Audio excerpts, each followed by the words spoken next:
Morning, everybody. It is Wednesday,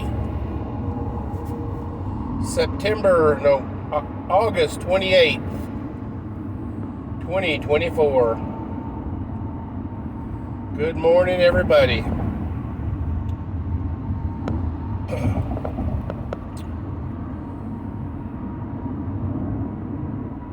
I want to do a little bit of a history dive today. Number one, magic, alchemy, science, technology. Basically, these were and are how we define innovations and such. And as a generalization,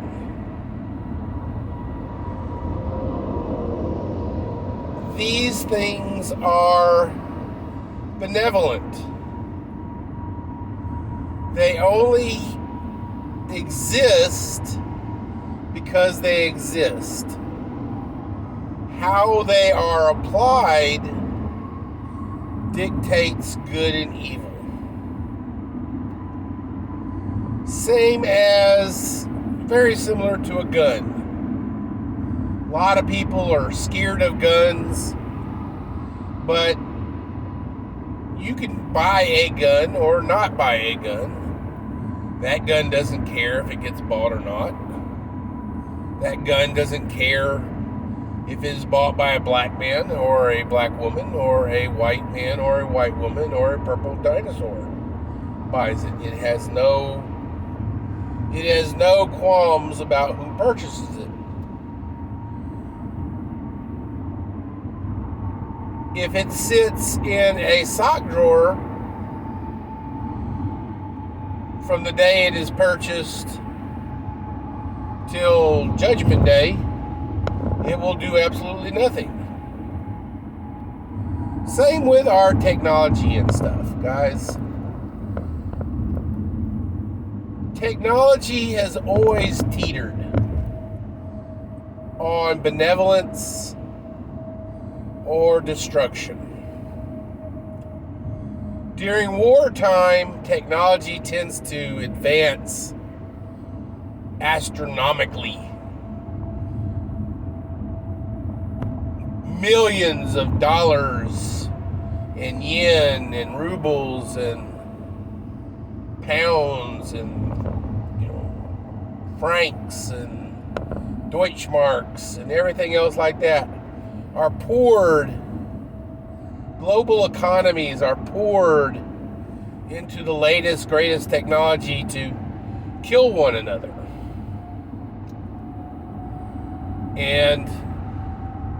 But during peacetime, many of those wartime technologies are reverse engineered into more benevolent applications. But let me ask you this. Just like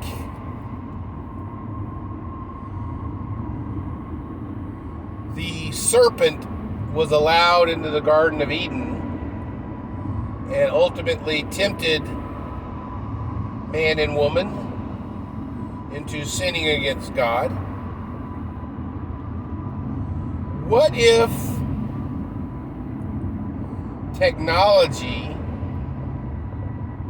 is being introduced to a populace under the guise of making your life easier, making, just improvement of quality of life? And overall, it does improve quality of life. Our cell phones, let's take that for example. When the first cell phones were invented and distributed to the public, they made communication literally at a fingertip. You no longer had to pull off of the freeway and search for a phone booth or a payphone to call and let somebody know that you're, stranded on the side of the road, or you no longer have to, hurry up and drive home to get to the kitchen phone, get to a landline to make a phone call. You can literally be on the phone with the police as a crime is being committed. Or you can call roadside assistance as you're pulling over with a flat tire. Communication became easy. The introduction of the original telephone made our worlds a little smaller because we could then make phone calls. We could talk to people across the ocean and in a timely manner instead of waiting on couriers and postal departments to deliver messages and such and such. Although communication through couriers was, the height of its day, sending a message for help could many times end up with the help arriving too late.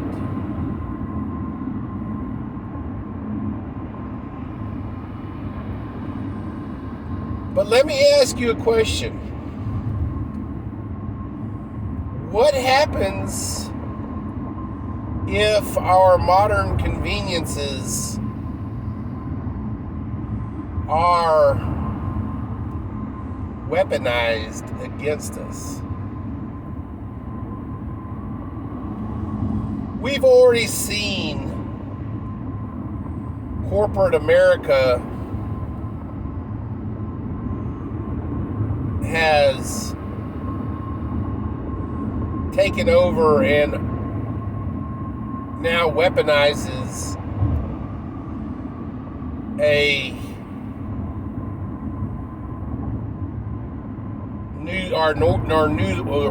our news organizations.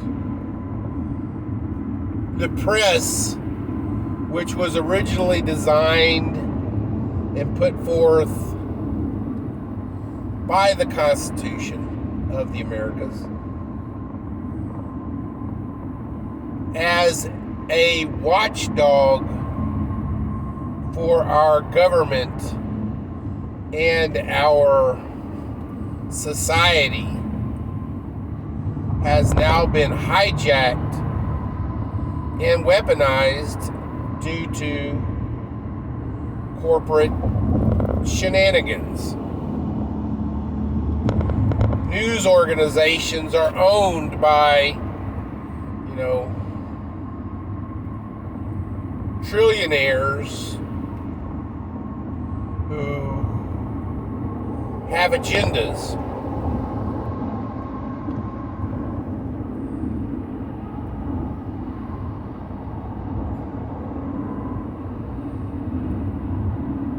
Social media platforms are owned by billionaires and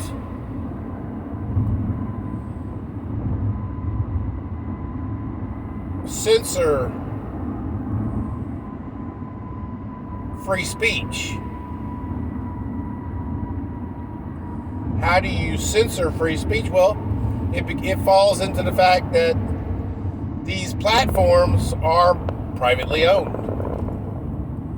So they're, although they are available to the public, they are privately owned, and therefore they can censor however they want to.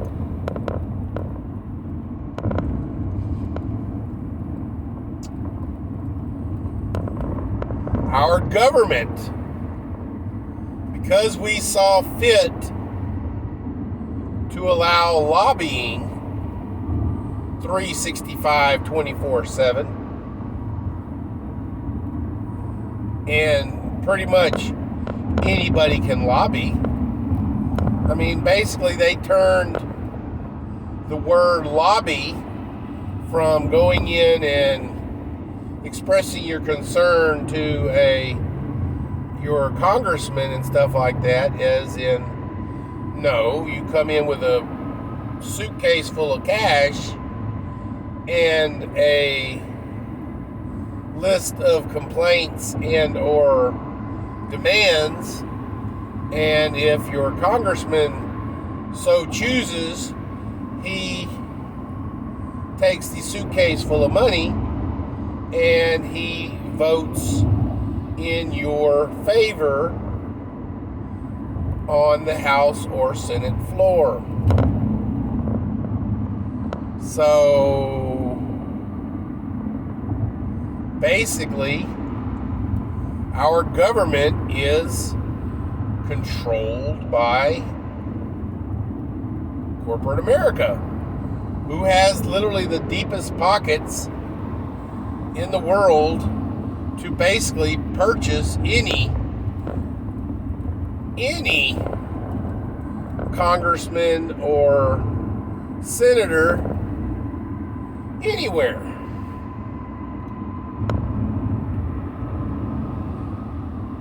But let's focus a little more back onto technology.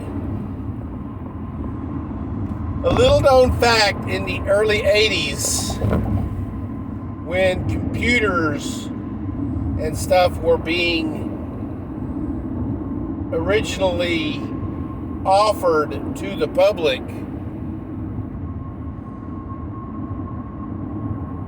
personal computers, the U.S. government saw fit to include in one of their many, many, many omnibus bills a little known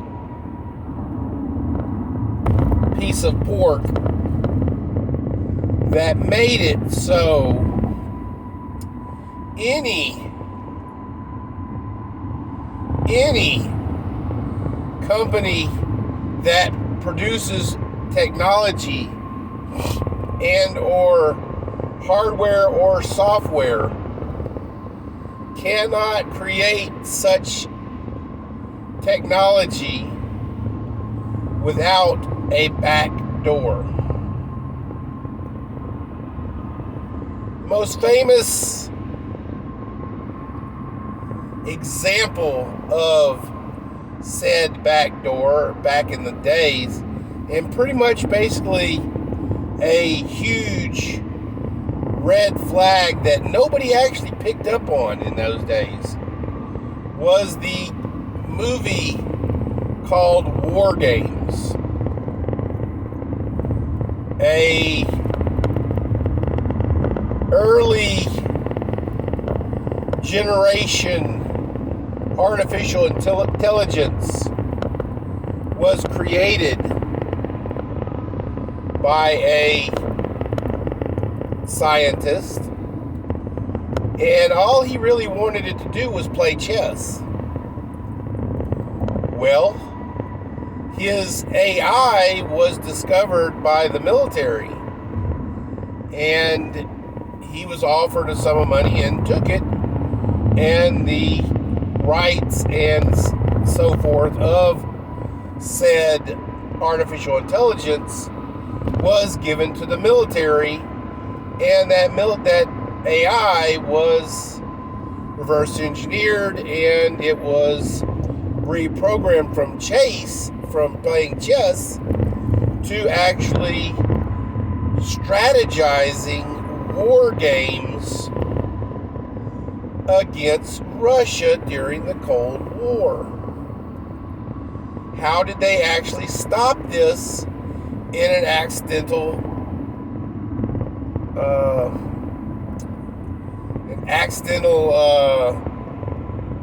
triggering of this AI was through a back door. The creator was the only one who knew about the back door, and the government was not given privy to it. So the creator was brought in. He went in through the back door. The original programming for chess was reactivated. All of basically the skins that the military put in to make it do war games was offloaded, and the AI returned to benevolence again. Guys, that shows the power of what was given to the government. That they now have back doors to everything, including your cell phone, your smart TV, your smart refrigerator, your smart toaster, and your smart home security system. Hell, they even have back doors to get into your smart pools. So, guys, we don't trust the government. You should never trust your government. The only time you should trust your government is if they are defending your freedom, which is all the Constitution ever mandated for your government. Everything else is a skin, to use modern day terms. We need to use the Constitution as the back door, guys, and we need to find out what the plans are for government to use these back doors against us. Can they use it against us? Hell yes, they can. You don't vote the way they want you to vote, guess what? You can't buy food anymore. Your bank accounts are frozen. You want to know a good example of how that works? 2 years ago when we had those truckers up north boycotting a freeway bridge into America. And guess what? The Canadian government shut down the truckers' ability to buy anything. They not only did they shut down their personal bank accounts, they shut down GoFundMe accounts. They shut down Bitcoin and cryptocurrencies to these people. Y'all think that Bitcoin and cryptocurrency is the way to go? No, it is just digital money that you can't control because you don't touch it. Freedom, guys, is cash. They can't control what you do with paper money or coins.